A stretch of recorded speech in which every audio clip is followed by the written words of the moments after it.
தேவனுக்கு அவர்களை சொந்தமாக்குவது. இதை தேவ மனிதனாகிய மோசே செய்ய தவறி போனான். மோசேயால் செய்ய முடியாத ஒன்றை இளம் ஊழியனான யோசுவா செய்தார். அடுத்தபடியாக இதில் நான் சொல்ல விரும்புகிற இன்னொரு இரண்டாவது குறிப்பு என்னவென்றால், யோசுவா 24:31. யோசுவா மரணமடைந்தான். யோசுவாவுக்கு பின்பு அவன் வெகு நாளுக்கு பின்பு அவன் செய்ததையும் அவன் சொன்னதையும் ஜனங்கள் அறிந்து கர்த்தரை சேவித்தார்கள். அவனுடைய கருத்து என்னவென்றால், அவன் மரித்து அடக்கம் பண்ணப்பட்டான். ஆனால் அவன் மரித்து வெகு நாளைக்கு பின்பும் ஜனங்கள் கர்த்தரை சேவித்தார்கள். இன்றைய காலகட்டத்தில் பக்தி உள்ள பெற்றோர்கள் மரித்தவுடனே பிள்ளைகள் பக்தியற்றவர்களாய் மாறிவிடுகிறார்கள். ஊழியர் மரிக்கும் போது ஊழியங்களும் மரித்து விடுகிறது. ஒரு பரிசுத்தவான் இப்படி சொன்னார், God bury the worker but he carry the work. ஆண்டவர் ஊழியனை அடக்கம் பண்ணுகிறார், ஊழியங்களை அல்ல. ஊழியனை அடக்கம் பண்ணுகிறார், ஊழியங்களையோ தொடர்ந்து நடத்துகிறார். இன்னை தொட்ட ஒரு வார்த்தை என்னவென்றால், யோசுவாவுக்கு பின்பு வெகு நாள் உயிரோடு இருந்த அவருடைய மூப்பர்கள் சகல நாட்களிலும் கர்த்தரை சேவித்தார்கள். இன்னொரு வார்த்தையில் சொல்ல போனால், அவன் மரித்து வெகு நாளைக்கு பின்பும் ஜனங்கள் கர்த்தருக்கு ஊழியம் செய்தார்கள். இதற்கு என்ன காரணம் என்பதை வரப்போகிற வாரங்களிலே உங்களோடு நான் பகிர்ந்து கொள்ளுவேன். முதலாவதாக யாத்ராமத்தின் புஸ்தகம் 17ஆம் அதிகாரம். இந்த அதிகாரம் ஆரம்பிக்கும் போதே இப்படி ஆரம்பிக்கிறது. நான் வாசிக்கிறேன், கேளுங்கள். இஸ்ரவேல் புத்திரராகிய சபையார் சீன் வனாந்திரத்திலிருந்து புறப்பட்டு பாளையம் இறங்கினார்கள். அவளுக்கு குடிக்க தண்ணீர் இல்லாதிருந்தது.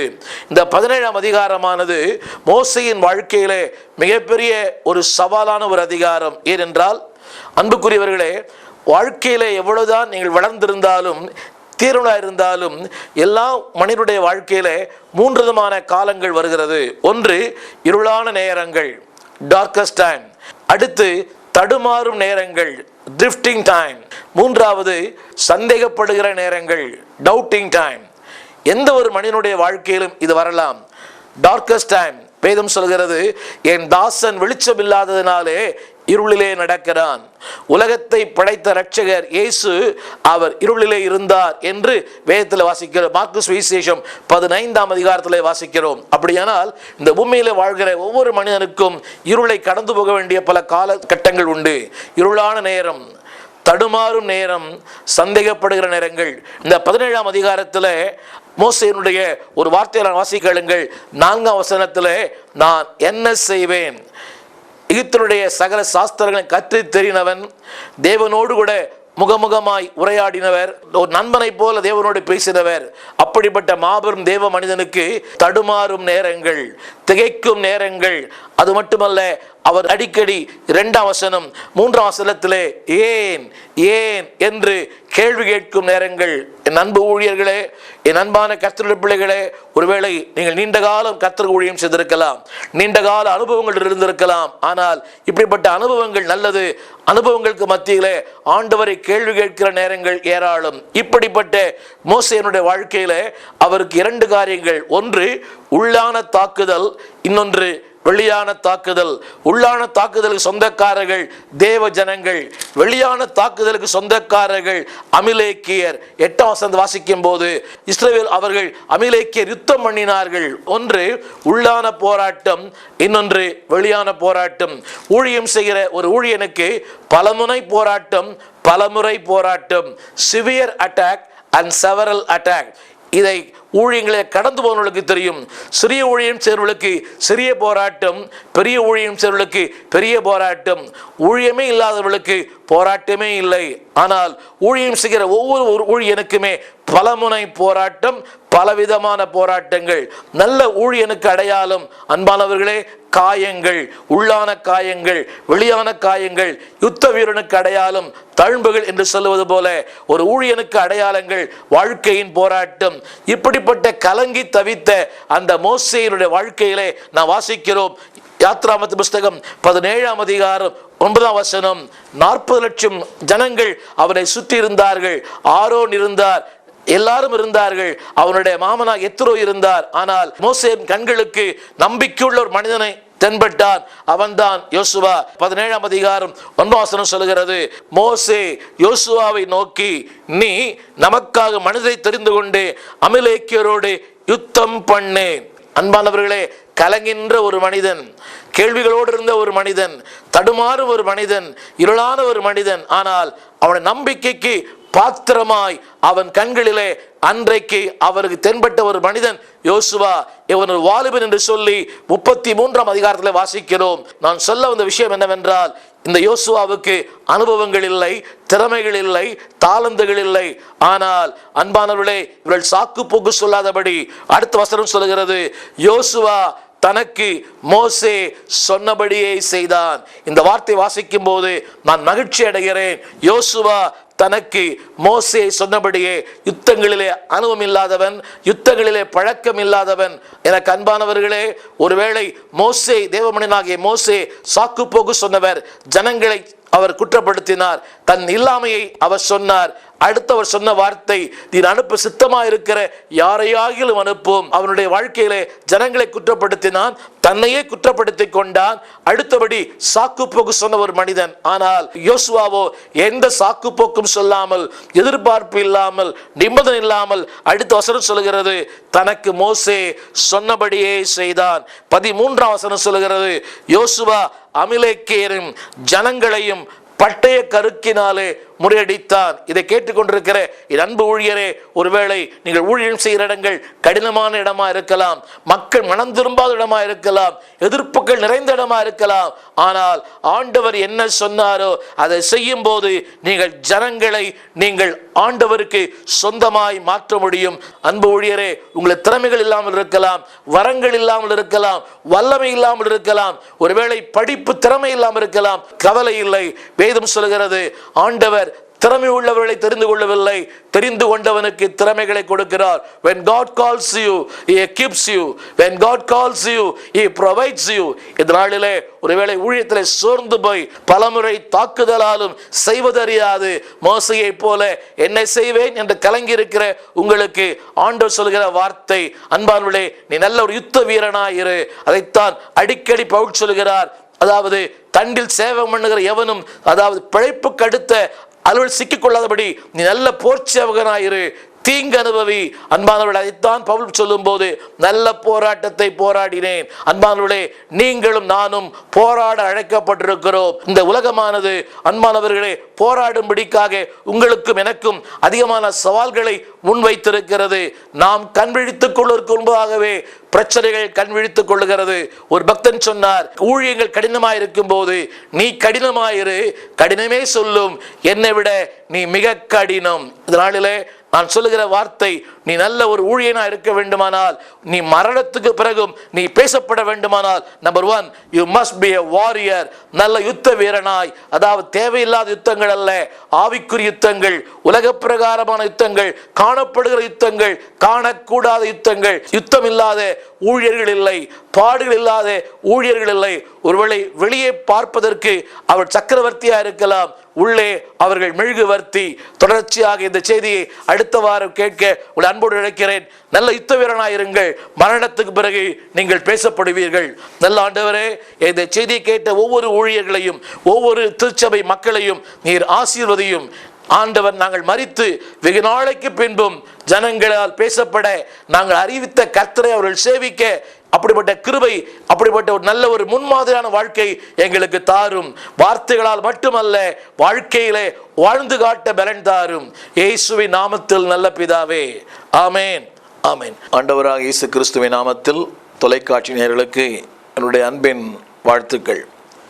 தொடர்ந்து கடந்த வார செய்தியை நான் நினைவுபடுத்த விரும்புகிறேன்.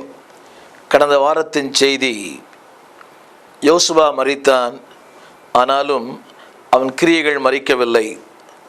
யோசுவா 24ஆம் அதிகாரம் கடைசி சில வார்த்தைகள் இப்படியாய் முடிகிறது. அவன் மரித்து வெகு நாளைக்கு பின்பும் ஜனங்கள் கர்த்தரை சேவித்தார்கள் என்ற வார்த்தையின் அடிப்படையிலே கடந்த வாரத்திலே பேசினேன். அதைத் தொடர்ந்து இந்த வாரமும் உங்களோடு நான் பேசும்படி விரும்புகிறேன். கடந்த வாரத்தில் நான் மரித்தும் பேசப்பட வேண்டுமானால் நல்ல ஆண்டவருக்கு யுத்த வீரனாக இருக்க வேண்டும் என்ற தலைப்பிலே பேசினேன். அதாவது மோசே தடுமாற நேரங்களிலே அவன் நம்பிக்கைக்கு பாத்திரவானாய் ஒரு மனிதனை அவன் கண்டான். அவன்தான் யோசுவா. மோசையால் சாதிக்க முடியாத ஒன்றை யோசுவா சாதித்தான். 17ஆம் அதிகாரம் 13ஆம் வசனத்தில் யோசுவா அமிலேக்கையும் அவன் ஜனங்களையும் பட்டய கருக்கினாலே முறியடித்தான். அன்பானவர்களே, அவன் ஒரு திறமை வாய்ந்த யுத்த வீரன் அல்ல, அதில் பயிற்சி பெற்றவனும் அல்ல. ஆனாலும் என்றைக்கு தேவனுடைய வார்த்தைக்கு அவன் கீழ்ப்படிந்தானோ அன்றைக்கு தேவன் அதற்குரிய கிருபைகளை அவனுக்கு தந்தார். இங்கே நான் சொல்ல விரும்புகிற வார்த்தை என்னவென்றால், என் அன்பு சகோதரனே, என் அன்பு ஊழியரே, ஒருவேளை உங்களுக்கு வரங்கள் இல்லாமல் இருக்கலாம், கிருபைகள் இல்லாமல் இருக்கலாம். ஆனால் தேவனுடைய வார்த்தைக்கும் அவருடைய சித்தத்திற்கும் நீங்கள் செவி கொடுத்தால் உங்களையும் தேவன் மகத்தான ஒரு யுத்த வீரனாய் மாற்றுவார். நீங்களும் சாதனையாளர்களாய் மாற முடியும். இன்றைக்கு ஊழியத்தின் தோல்விகளுக்கு பல காரணங்கள் உண்டு. அதில் ஒன்று தேவன் வைத்த இடத்தில் இல்லாத ஒன்று. இரண்டாவது, தேவன் எதை செய்ய சொன்னாரோ அதை மட்டும் செய்யுங்கள். நான் எல்லாவற்றையும் செய்ய என்னால் இயலாது. எதை செய்யும்படி கர்த்தர் என்னை அழைத்திருக்கிறாரோ அதை மட்டும் செய்ய நான் விரும்புகிறேன். அவர் செய்கிறார், இவர் செய்கிறார், அவர் அப்படியெல்லாம் செய்கிறார். எனவே அவர் செய்யலாம், ஆனால் என்னால் அது இயலாது. அதனுடைய அழைப்பு அல்ல. என் அன்பு ஊழியர்களே, மற்றவர்களை பார்த்து நீங்கள் உங்களை ஒரு நாளும் மோசம் போக்கிக் கொள்ள வேண்டாம். Don't imitate others. நீங்களாகவே இருங்கள். அப்பொழுது கர்த்தர் உங்களை உயர்த்துவார். இந்த நாளிலே தொடர்ந்து யுத்த வீரனாய் இருக்க வேண்டுமானால் வேதம் சொல்கிறது 1 தீமோத்தேயு 6:12 பவுலுடையான் சொல்கிற வார்த்தை கவனிங்கள். விசுவாசத்தின் நல்ல போராட்டத்தை போராடு. ஆனால் அதே பவுலுடையான் 2 தீமோத்தேயு 4:7 சொல்லுகிறார், நல்ல போராட்டத்தை போராடினேன். இங்கே நான் உங்களுக்கு குறிப்பிட்டு சொல்ல விரும்புகிற வார்த்தை என்னவென்றால், அன்பு ஊழியர்களே, நல்ல போராடி என்று சொன்னவர் அவர் போராடி முடித்தார். ஆண்டவராக இயேசு கிறிஸ்து தன்னுடைய சீஷரை பார்த்து யோவான் சுவிசேஷம் 18ஆம் அதிகாரம் 36ஆம் வசனத்தில் அவர் சொன்ன ஒரு வார்த்தை நினைவுபடுத்த விரும்புகிறேன். அதாவது அவர் சொன்னார், நான் பிதாவை நோக்கி வேண்டிக் கொண்டால் என்னுடைய ஊழியக்காரர் எனக்காக போராடி இருப்பார்களே. இந்த நாளிலே நான் சொல்ல விரும்புகிற வார்த்தை, அங்கே ஆண்டு பயன்படுத்தின ஒரு வார்த்தை என்னவென்றால், என்னுடைய ஊழியக்காரர் போராடி இருப்பார்களே. அன்பு ஊழியர்களே, போராட வேண்டியது நம்முடைய வாழ்க்கையில தேவன் உங்களுக்கும் எனக்கு நியமித்த ஒரு மிகப்பெரிய பொறுப்பு. அதனால தான் வேதம் சொல்கிறது 1 கொரிந்தியர் 9:25 பந்தயத்திற்கு போராடுகிற எல்லாரும் இச்சை அடக்கமாய் இருப்பார்கள். அவருடைய வார்த்தை என்னவென்றால், பந்தயத்தில் ஓடுகிற எல்லாருக்குமே ஒரு போராட்டம் உண்டு. ஒருவேளை உங்களுக்கு சிறிய போராட்டமா இருக்கலாம், இன்னொருவருக்கு பெரிய போராட்டமா இருக்கலாம். ஆனால் போராட்டம் என்பது எல்லாருக்கும் பொதுவானது.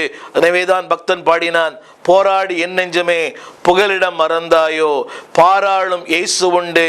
எனவே இந்த நாளிலே போராடும்படி அழைக்கப்பட்டிருக்கிறீர்கள்.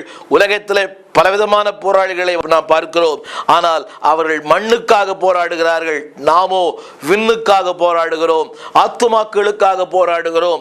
தேவன் என்னை கொண்டு எதை செய்து முடிக்க வேண்டும் என்று விரும்புகிறாரோ அதை செய்து முடிக்க நான் போராடும்படி அழைக்கப்பட்டிருக்கிறேன். முதலாவது நான் சொல்ல விரும்புகிற காரியம், ஆண்டவருடைய ஊழியத்தில் நீ பயன்படுத்தப்பட வேண்டுமானால், உன் மரணத்திற்கு பிறகு நீ பேசப்பட வேண்டுமானால், முதலாவது be a warrior. நல்ல யுத்த வீரனாயிரு. காயங்கள் உண்டு, பாடுகள் உண்டு, தழும்புகள் உண்டு. ஆனால் எல்லாவற்றை விட தேவனுடைய குணமாக்கும் வல்லமை உன் வாழ்விலே நாள்தோறும் தங்கி இருக்கும். அவர் அடித்தாலும் காயம் கட்டுகிறவர். எனவே நாட்களிலே ஊழியனே, ஒருவேளை பலமுனை தாக்குதலிலே நீங்கள் சோர்ந்து போய் தவித்து எழும்ப முடியாமல் இருக்கலாம். உங்களுக்கு ஒரு அன்பின் வார்த்தை. 17ஆம் அதிகாரம் 13ஆம் வசனம் யாத்திராகமம், யோசுவா அமலேக்கேனும் அவன் ஜனங்களையும் பட்டய கருக்கினாலே முறியடித்தான். ஆண்டவருடைய ஊழியத்தை தேவ சித்தத்தின்படி செய்தால் தேவைகளை தேடி வந்து தருவார். நீங்கள் நல்ல யுத்த வீரனாய் மாற முடியும். இரண்டாவது நான் குறிப்பிட விரும்புகிற காரியம் என்னவென்றால், சாதனையாளராய் மாற வேண்டுமானால் 2வது 17ஆம் அதிகாரம் 14ஆம் வசனத்தை நான் உங்களுக்கு சுட்டி காண்பிக்க விரும்புகிறேன். பின்பு கர்த்தர் மோசேயை நோக்கி, நீ இதை நினைவு கூறும் பொருட்டு ஒரு புஸ்தகத்தில் எழுதி யோசுவாவின் செவி கேட்கும்படி வாசி. அன்பு நண்பர்களே, நான் இங்கே சுட்டி காண்பிக்க விரும்புகிற செய்தி என்னவென்றால், 1000 பேர் இருந்தார்கள், லட்சக்கணக்கான பேர் பேர் மோசேயை சுற்றி சூழ்ந்திருந்தார்கள். ஆனால் கர்த்தர் சொன்ன வார்த்தை, நீ இதை எழுதி யோசுவாவின் செவிகள் கேட்கும்படி வாசி. காரணம் என்னவென்றால், அவன் என் வார்த்தைக்கு செவி கொடுப்பான், என் வார்த்தையை சுமப்பான், என் வார்த்தையை மக்களுக்கு அறிவிப்பான். திரும்ப சொல்லுகிறேன், என் வார்த்தைக்கு செவி கொடுப்பான், என் வார்த்தையை சுமப்பான், என் வார்த்தையை ஜனங்களுக்கு அறிவிப்பான்.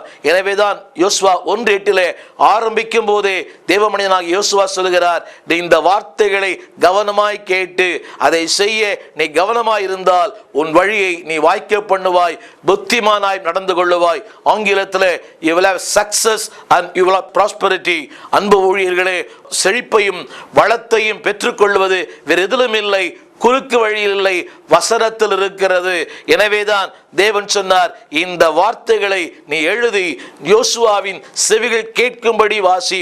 ஒரு நல்ல ஊழியனுக்கு அடையாளம் அன்பானவர்களே, வார்த்தையை சுமக்கிறவன், வார்த்தையை போதிக்கிறவர்கள், வார்த்தை ஜனங்களுக்கு கொடுக்கிறவர். அதைத்தான் வேதம் சொல்கிறது, உக்கிரானக்காரன் பழையவைகளையும் புதியவைகளையும் எடுத்து கொடுக்கிற நல்ல உக்கிரானக்காரனா இருக்கிறான்.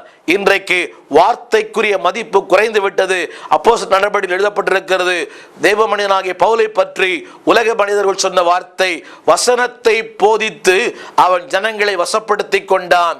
ஆசியா எங்கும் வசனத்தை போதித்து வசப்படுத்தி கொண்டான். இன்றைக்கு ஜனங்களை வசப்படுத்துகிற ஒரே ஒரு விஷயம் என்னவென்றால் வார்த்தை மாத்திரமே. இன்றைக்கு பரவசங்கள் ஏராளம், அற்புதங்கள் ஏராளம், தேவனுடைய வசனத்துக்கு புறம்பான காரியங்கள் ஏராளம். இவையெல்லாம் ஒரு குறிப்பிட்ட வேலைக்கிரியை செய்யும், ஆனால் ஒரு நாளிலே இவை அனைத்தும் ஓய்ந்து போகும். ஆனால் தேவனுடைய வசனமோ என்றென்றும் நிலைத்திருக்கும். இந்த ஊழியத்தின் பாதையிலே 42 ஆண்டுகள் நான் ஓடிக்கொண்டிருக்கிறேன். கண்ட ஒரு உண்மை என்னவென்றால், அன்பானவர்களே, வார்த்தையை பேசினவர்கள் இன்றும் நிலைத்திருக்கிறார்கள். வெறும் அற்புதங்களையும் வெளிப்புறமான காரியங்களையும் பேசி ஊழியம் செய்தவர்கள் இன்றைக்கு முகவரி இல்லாமல் அவர்கள் விலகி போனார்கள். இது துக்கமான ஒரு காரியம். அன்பு ஊழியர்களே, வார்த்தையிலே நிலைத்திருங்கள். வசனம் உங்களை நிலைக்கச் செய்யும். சூழ்நிலைகள் மாறினாலும் வார்த்தைகள் மாறாது. அன்பு ஊழியர்களே, ஒரு தேவமனிதன் சொன்னதை நான் வாசிக்கிறேன், கேளுங்கள். ஒவ்வொரு தலைவனுக்கும் அவன் இதயத்திலே சுமப்பதற்கு அவனுக்கென்று ஒரு வார்த்தையை தேவன் சொந்தமாய் கொடுத்திருக்கிறார். அதுவே அவனை காலமெல்லாம் வழிநடத்தும் வழிகாட்டி. It's a guiding star and it's a guiding line. ஒருவேளை இந்த நாளிலே 1000 வசனங்கள் உங்கள் உள்ளத்தில் இருக்கலாம், ஆனால் நீங்கள் சுமப்பதற்காக உங்களுக்கென்று தேவன் கொடுத்த ஒரு வார்த்தை உண்டு. அதுதான் சொல்லப்பட்ட வார்த்தை, ரேமா என்று சொல்லுகிறோமே. என்னுடைய வாழ்க்கையிலே 1970 ஆண்டிலே ஒரு மாபெரும் தேவ மனிதர் ஜெபிக்கும் போது ஒரு வார்த்தையை எனக்கு தீர்க்கதரிசனமாய் சொன்னார். அந்த வார்த்தை என்னவென்றால், எசேக்கியேல் புஸ்தகம் 38 அந்த வார்த்தை, நீ ஆயத்தப்படு, உன்னோடு கூடிய உன் எல்லா கூட்டத்தையும் ஆயத்தப்படுத்தி நீ அவர்களுக்கு காவலனாயிரு. ஒரு எந்த மார்க்கத்திலிருந்து ஆண்டவர் ஏற்றுக்கொண்டேன், வேதத்தை சற்றேனும் அறியாத ஒரு நிலையிலே வாழ்ந்தேன். ஆனால் அந்த காலகட்டத்திலே ஆண்டவர் சொன்னார், அநேகரை நீ ஆயத்தப்படுத்துவாய், அநேகருக்கு நீ காவலனாய் இருப்பாய். அது மட்டுமல்ல, அன்றைக்கு அந்த மாபெரும் தேவ மனிதன் சொன்ன வார்த்தை, ஜாதிகளுக்குள்ளே உன்னை கொண்டு போவேன், ஜனங்களுக்குள்ளே உன்னை கொண்டு போவேன். என் அன்பு நண்பர்களே, என் அன்பு ஊழியர்களே, ஏறக்குறைய 42 ஆண்டுகள் கடந்து விட்டது. அந்த தேவமனிதன் சொன்ன வார்த்தையை இன்றைக்கும் என்னுடைய வாழ்க்கையிலே, ஊழியத்திலே கர்த்தர் அவர் நிலைநிறுத்தி இருக்கிறார். ஏராளமான திருச்சபைகளை ஸ்தாபிக்கவும் உலகத்தின் பல பாகங்களிலே, தென் அமெரிக்காவிலே, ரஷ்ய நாடுகளிலே, பின்தங்கிய நாடுகளிலே கர்த்தருடைய ஊழியத்தை செய்ய அன்பு நண்பர்களே, தேவன் ஒரு வாய்ப்பையும் அதற்கேற்ற ஒரு சமயத்தையும் தேவன் தந்தார். நான் சொல்ல விரும்புகிற வார்த்தை, தேவனுடைய வார்த்தையை நீங்கள் சுமந்தால் உங்களை தேவன் சுமப்பார். எனவே சூழ்நிலைகள் வித்தியாசமா இருக்கலாம், சம்பவங்கள் வித்தியாசமா இருக்கலாம். Don't leave God's word. ஆண்டவர் உனக்கு எதை சொன்னாரோ அதை செய்து முடிக்க மட்டும் மரணம் உன் வாழ்க்கையில ஒரு நாளும் உன் வாழ்க்கையில பிரவேசிக்க முடியாது. ஆண்டவர் எதை சொன்னாரோ அதை அவர் செய்யும் அளவும் அவர் உன்னை விட்டு விலக மாட்டார், உன்னை கைவிட மாட்டார். ஆனால் அதற்கு விரோதமாக காலங்கள் வரலாம், சூழ்நிலைகள் வரலாம். உண்மைகள் அல்ல. நீ காண்கின்ற இந்த சூழ்நிலைகள், நீ காண்கின்ற இந்த பிரச்சனைகள், நீ காண்கின்ற இந்த பலமுனை தாக்குதல், நீ காண்கின்ற இந்த கடிதங்கள் உண்மை அல்ல. உண்மைகளை பொய்யாக்கும் வல்லமை ஆண்டவர் இயேசுவிடத்தில் உண்டு. Facts is different and truth is different. நீ காண்கிற எல்லாவற்றையும் இந்த உலகத்தில் நாம் சந்திக்கிற எல்லாம் ஃபேக்ட்ஸ். ஆனால் தேவனுடைய வார்த்தை சத்தியம், இஸ் a truth. எனவே சத்தியம் உங்களை விடுதலையாக்கும். எந்த சூழ்நிலையிலும், இல்லாமையிலும், வெறுமையிலும், தனிமையிலும், தவிப்பிலும், சஞ்சலத்திலும் யார் உங்களை விட்டு சென்றாலும், அன்பு ஊழியர்களே, யாருக்காக நீங்கள் அதிகமாய் பாடுபட்டீர்களோ அவர்களால் பாடுபடுத்தப்படும் நேரங்களிலே தேவனுடைய வார்த்தையை மறந்து விடாதிருங்கள். அது உங்களை சுமக்கும், கடைசி வரை உங்களை சுமக்கும்.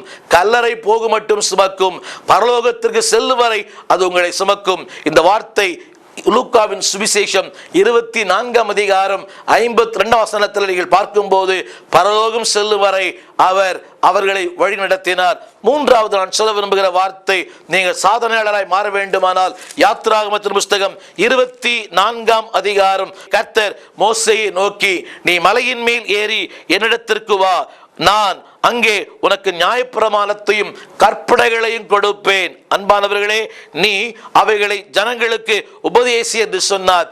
இப்படிப்பட்ட ஒரு காலகட்டத்திலே அன்பு ஊழியர்களே, அப்பொழுது மோசே தன் ஊழியக்காரனாகிய யோசுவாவோடு எழுந்து தன்னுடைய வார்த்தை சொன்ன உடனே அவன் நம்பிக்கைக்கு பாத்திரமானாயிருந்த ஒரு மனிதன் யோசுவா, அவனைத்தான் அவன் அழைத்து கொண்டு போனான். அந்த வார்த்தை சொல்கிறது, மோசே தன் ஊழியக்காரனாகிய யோசுவாவோடு எழுந்து. நான் சொல்ல விரும்புகிற வார்த்தை, இங்கே ஒரு வேலைக்காரன் இதயம் அங்கு இருக்கிறது. இந்த உலகத்திலே மிகப்பெரிய ஒரு டைட்டில் கர்த்தருடைய ஊழியக்கார் என்று சொல்லப்படுவது. இந்த டைட்டிலை யோசுவா பெற்றிருந்தான். நீங்களும் இப்படிப்பட்ட பட்டத்திற்கு உரியவளாய் மாற அவன் கேள்வி கேட்கவில்லை. எங்கு போகிறாய், ஏன் போகிறாய், எதற்காக போகிறாய், அங்கு என்ன சம்பவிக்கும், ஒன்றுமில்லை. எதிர்பார்ப்பு இல்லாமல், நிபந்தனை இல்லாமல் கீழ்ப்படிந்து போனான், சாதனையாளராய் மாறினான். என்னுடைய செய்தியை தொடர்ந்து அடுத்த வாரம் கேட்போம், ஜெபிப்போம். நல்ல ஆண்டவரே, இந்த நாளிலே இந்த செய்தி கேட்ட ஒவ்வொருடைய வாழ்க்கையிலேயும் உம்முடைய வல்லமை விளங்கட்டும் ஐயா. சோர்ந்து போனவர்கள், இலக்கரித்து போனவர்கள், நம்பிக்கையற்றவர்கள் வாழ்க்கையிலே வார்த்தையை சுமக்கிற ஊழியர்களாய் மாற்றும். எல்லாவற்றுக்கும் மேலாக ஒரு வேலைக்காரன் இதயத்தை தாங்க ஆண்டவரே. Lord, you give us the servant heart. ஆண்டவரே, வேலைக்காரனுடைய இதயத்தை எங்களுக்கு தாரும்.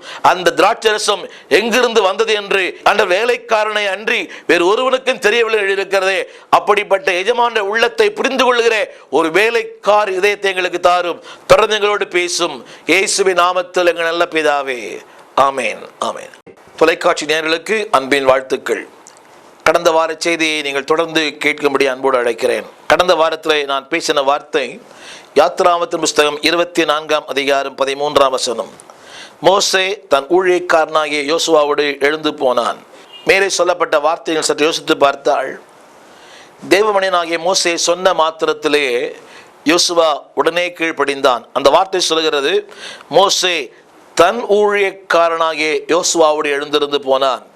இங்கே நான் சொல்ல விரும்புகிற ஒரு உண்மை சத்தியம் என்னவென்றால், மோசேயின் ஊழியக்காரன் என்று அழைக்கப்பட்டதனால தான் அவன் பின்பு கர்த்தருடைய ஊழியக்காரன் என்று அழைக்கப்பட்டான். கவனியுங்கள், மோசேயின் ஊழியக்காரன் என்று தன்னை அழைத்து கொண்ட காரணத்தினாலே பிற்காலத்தில் அவன் கர்த்தருடைய ஊழியனாய் அவன் வாழ்ந்தான். வேதம் சொல்கிறது, கர்த்தருடைய ஊழியனாகி யோசுவா மரித்த பின்பு. அன்பு ஊழியர்களே, இங்கே நான் சொல்ல விரும்புகிற ஒரு வார்த்தை என்னவென்றால், ஊழியனுக்கு ஊழியனாயிருங்கள், பின்பு தேவனுடைய ஊழியராயிருங்கள். இன்றைய காலகட்டத்தில் ஆண்டவர் ஏராளமான இளம் ஊழியர்களை எழுப்பியிருக்கிறார். அவர்களுக்காக ஆண்டவரை துதிக்கிறேன். காரணம், இப்படிப்பட்ட ஊழியர்கள் எழும்ப வேண்டும் என்று பல ஆண்டுகளாக ஜெபித்திருக்கிறேன். பல ஆண்டுகளாய் தேவனுடைய சமூகத்தில் மன்றாடி இருக்கிறேன். நல்லது. ஆனால் இன்றைய இளம் ஊழியர்களை பார்க்கும்போது அடிக்கடி நான் கேட்பதுண்டு, நீங்கள் யாரிடத்தில் வளர்ந்தீர்கள், யாரிடத்தில் எல்லாவற்றையும் கற்றுக்கொண்டீர்கள்? அவள் சொல்லுகிற ஒரு வார்த்தை என்னவென்றால், அந்த வார்த்தை உண்மையா இருக்கலாம், நான் தேவனாகிய கர்த்தரிடத்தில் எல்லாவற்றையும் கற்றுக்கொண்டேன். இது ஒரு பகுதி உண்மை, ஆனால் ஒரு பகுதி உண்மை இல்லை. உங்களோடு பேசுகிற நான் ஒரு தேவ மனிதனோடு கூட 16 ஆண்டுகள் அவருக்கு ஊழியனாய் இருந்தேன். அதனால்தான் இன்றைக்கு நான் இப்படிப்பட்ட ஊழியத்தை செய்ய என்னால் முடிகிறது.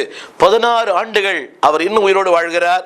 16 ஆண்டுகள் தேவ மனிதனுக்கு நான் ஊழியனாய் இருந்தபடியினாலே இன்றைக்கு ஒரு இயக்கத்தின் தலைவராக அநேக ஊழியர்களுக்கு ஊழியம் செய்கிற ஒரு ஊழியனாய் கர்த்தரை மாற்றியிருக்கிறார். இதை விளம்பரங்களோ மேன்மைப்படுத்தவோ பிரபல்யமாக்குவோ அல்ல. நான் சொல்ல விரும்புகிற ஒரு காரியம், நீங்கள் ஊழியனுக்கு ஊழியனாயிருங்கள். இங்கே நான் சொல்ல வந்த குறிப்பு என்னவென்றால் அவனுக்குள்ளே ஒரு வேலைக்காரன் இதயம் இருந்தது. அப்படியானால் அன்பானவர்களே, அதாவது கேள்வி கேட்காமல், எதிர்பார்ப்பு இல்லாமல், நிபந்தனை இல்லாமல், சந்தேகப்படாமல், நான்காவதாக சொல்ல விரும்புகிறேன், ஒரு உண்மை உள்ள ஒரு ஊழியன். எப்படி சொல்லுங்க என்று சொன்னால், வாசித்து பாருங்கள். இந்த வசனத்திலே அவன் கேள்வி கேட்கவில்லை, அவனோடு கூட எந்த விதமான காரியங்களும் பேசவில்லை. யாத்திராமத்தின் புஸ்தகம் 32ஆம் அதிகாரம் 17ஆம் வசனத்திற்கு உங்களை திருப்பபடி விரும்புகிறேன். அந்த அதிகாரம் ஆரம்பிக்கும் போது இப்படி ஆரம்பிக்கிறது: மோசே மலையில் இருந்து இறங்கி வர தாமதிக்கிறதை ஜனங்கள் கண்டபோது அவர்கள் சொன்னார்கள், எங்களை அழைத்து கொண்டு வந்த மோசேக்கு என்ன நடந்ததோ நாங்கள் அறியோம். எனவே நாங்கள் ஒரு தெய்வங்களை எங்களுக்காக உண்டு பண்ணுவோம். இந்த வார்த்தை கேட்டிருப்பீர்கள், நாங்கள் எங்களுக்காக ஒரு தெய்வத்தை உண்டு பண்ணுவோம். இதை சொன்னவர் யார்? மோசேயோடு உடன் பிறந்த ஆரோன். அன்பானவர்களே, 40 நாட்கள் தேவ மனிதன் தேவனோடு சஞ்சரித்தான். யோசுவாவும் அவனோடு கூட பர்வதத்து பாளையம் வரைக்கும் போனான். ஆனால் பர்வதத்துக்கு மோசே மட்டும் ஏறி போனான். இங்கே நீங்கள் யோசித்து பார்க்க வேண்டும். அன்பு ஊழியர்களே, இந்த இடத்திலே ஆரோன் தன்னைத்தான் முன்னிறுத்துகிறார். அவன் சொல்கிற வார்த்தை கவனிங்கள்: நாம் எங்களுக்காக சில தெய்வங்களை உண்டு பண்ணுவோம். இப்பொழுது நான் சற்று கற்பனையாய் சொல்ல விரும்புகிறேன். ஒருவேளை